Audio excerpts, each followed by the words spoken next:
Ny malaza amin'izao moa dia fivoriana voalohany ho an'ny anterimeram-pirenena ary nisokatra ara-pomba ofisialy izany ka nizokiny indrindra sy ny ilaizandriny indrindra amin'ireo solombavam-bahoaka no nitarika an'izany. Ny malaza etsy ambadika ihany koa dia nametra-panontaniana ny maro hoe iza marina no tena ambadika mitondra an'ity pejy mitondra anarana hoe serasera mada ity ka nikaroka izany ireo olona liana amin'ny olona mitondra an'io ary misy efa nilaza mihitsy hoe ay ve ireto no mitondra ireto compte ireto. Hidirantsika ny zavatra rehetra misongadina sy ny zavatra rehetra malaza fa mialohany hanarantsika izay aloha ry tompoko vavy sy tompoko lahy dia abonné aloha ny chaîne-tsika ary azadino ny manisy j'aime ny vidéo ary mametraka ny commentaire ihany koa. Ndehary ataontsika izay rehetra voalaza teo zay. Mialohany hidirantsika amin'ny resaka izay ataontsika sy ny hidirantsika amin'ny votoatin-dresaka.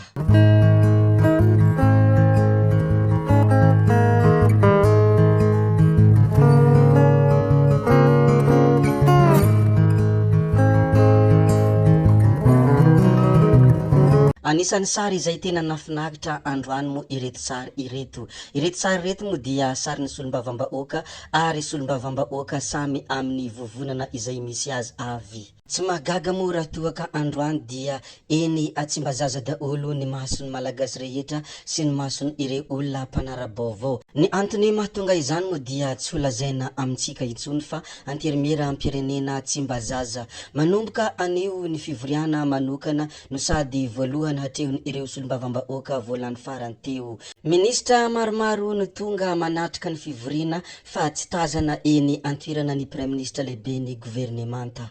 Izany fivoriana voalohany ho an'ny anterimeram-pirenena izany dia rehefa nisokatra tamin'ny fomba ofisialy nizokiny indrindra sy ilaizandriny indrindra amin'ireo solombavam-bahoaka no nitarika izany. Tsara moa ny mampahafantatra an'izay mba hahatonga atsika rehetra ahafantatra ny zava-misy marina eny Tsimbazaza eny. Amin'izao fotoana izao dia mbola betsaka ireo manana iasy mametraka fanontaniana ny mikasika any Andriamatoa Gasikara Fensoa. Tsara ny mampahafantatra fa efa nanao fanambarana ofisialy izy ny 2 andro lasa ary ny fanambarana izay nataony dia ny hoe nisafidy ny hilatsaka tsy miankina aho ary hijanona ho feon'ny vahoaka. Tsy aho anatin'ny vondrona parlementaire tsy miankina miisa 540 aho ary tsy aho amin'ny vondrona firaisankina na vondrona irmara fa misafidy ny hitondra feon'ny vahoaka. Ijoro ary hiady ho amin'ny tombotsoa anareo vahoaka aho hoy fanambarana izay nataony Gasikara Fensoa. Mazava araka izany fa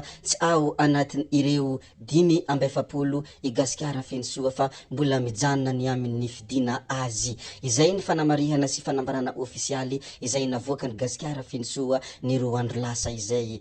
Nohon' zany dia tsy tokony asina ahiahy ary tsy tokony hampametra-panontaniana intsony mikasika any Gasikara Fensoa fa efa navoaka ny ofisialy izay fanambarana izay. Rehefa vita ny eny amin'ny anterimeram-pirenena dia ho lazaintsika ato ihany fandeha isika iresaka zavatra hafa kely izay tokony ho fantatra sy ny vaovao miparitaka eto a Madagasikara ary ny zavatra nitranga rehetra izay tokony ampahafantarina dia ho lazaintsika vetivety fa rehefa aveo isika heverina kely indray any Tsimbazaza ny amin'ny anterimeram-pirenena. Ity zavatra hafa izay ho lazaintsika ity dia resaka delestazy sy ny resaka grève. Leo delestazy ka mitokona ary manao fanakanandalana ireo mponina eny amin'ny mandroseza afovoany amin'izao fotoana izao. Hitantsika amin'ny reto sary ireto izany fihetsiketsehana izay ataony mponina mandroseza afovoany mitokona fa leo delestazy ary manao fanakanandalana. Izay ny zava-misy any amandroseza koa dia ampahafantarinay ianareo rehetra ny zava-misy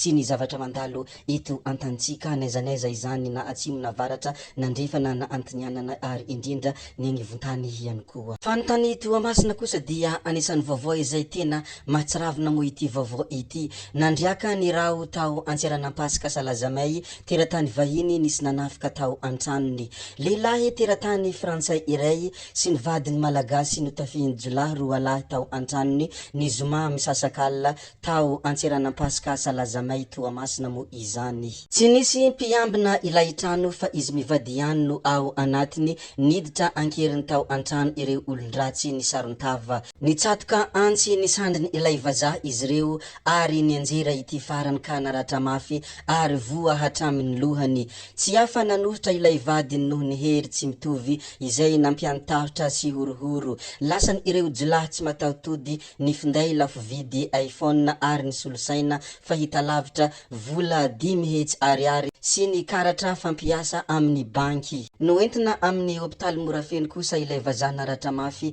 ary manohy ny fikarohana ireo tsy valahara ny mpitandro ny filaminana. Izay ny zava-nisy tany Toamasina koa dia zarainay aminareo ato mba hahatonga anareo haharaka ny zava-misy. Ny manaraka izay ho lazaintsika ihany koa dia anisan'ny vaovao izay navoaka ny vaovao Toliara mo ity vaovao ity.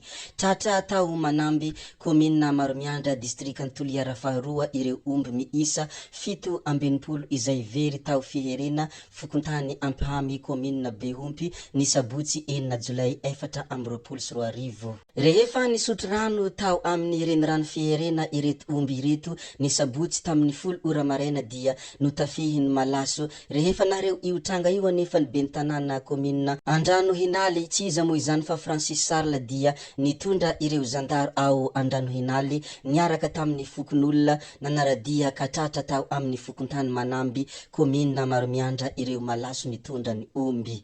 Raikitra ny fifandonana fa vaky nandositra ireo malaso ka navelany ireo omby ireo. Hitantsika amin'ny reto sary fanehoana ireto izany vaovao izay lazaintsika izany koa dia mahafaly anay foana ny mizara ny vaovao misy naizanaiza izany.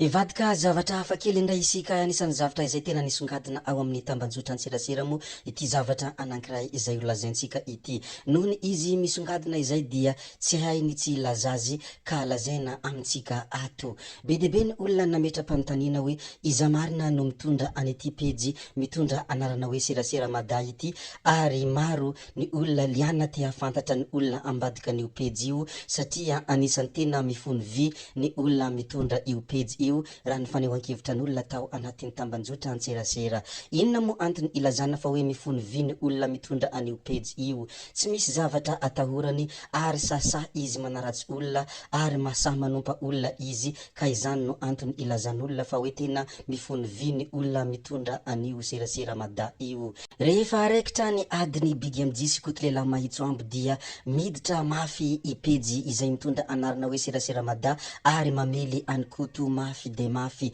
Ka teo indrindra natonga anikoto nametra-panontaniana hoe iza marina no mitondra an'ity pejy ity ary tsy maintsy karohoko hoy fanambarana izay nataony koto. Miangavy izay olona manana vaovao mikasika ireo olona mitondra io pejy io mba hampilaza aty amiko hoy fanambarana izay nataony lehilahy mahitso ambo. Noho ny kelikely niny fiangaviana izay nataony iny dia nanao fanambarana izy hay ve ianareo no mitondra ity pejy ity hoy fanambarana izay nataony lehilahy mahitso ambo. Reto zany ny mihevitra fa tsy fantatr'olona dia miteny sy manao zay tiany atao ao ambadika ny pejy serasera mada, mihevitra ny tsotratra ny aloka hoy fanontaniana izay napetrany. Ary ny olona izay nolazainy dia Tsiry Ratefiarmanana, Rajoelson Evarista, Toavina Rabe, Dadany Jemima ny avotra ireo hoy ny koto ny admin pejy izay mitondra anarana hoe serasera mada. Tsy haintsika izay mety ho fahamarinana zany na tsia fa io ny zavatra izay navoakany koa dia izahay mizara fotsiny ny zavatra mandalo sy ny zava-misy. Zay koa ny namarana ny video tsika ary tompoko vavy sy tompoko lahy koa dia ankasitrana ianareo na vita ny hain'ny video hatramin'ny farany ary mbola manintana anareo ny mbola hanaraka ny video manaraka izay alatsakay misesisesy ato. Ny video manaraka dia izarantsika ny mikasika ny zava-misy eny Tsimbazaza sy ny eny amin'ny anterimiera-pirenena. Tsy ataony lavany resaka hametra beloma izahay ody izahay sao dia fa ianareo kosa mazotoa amin'ny zavatra rehetra izay atao veloma vetivety fa tsy hoe veloma mandrakizay amin'ny manaraka indray no manao ny misimisy ry tompoko vavy sy tompoko lahy. Gaby hoe tsao tsao velomo.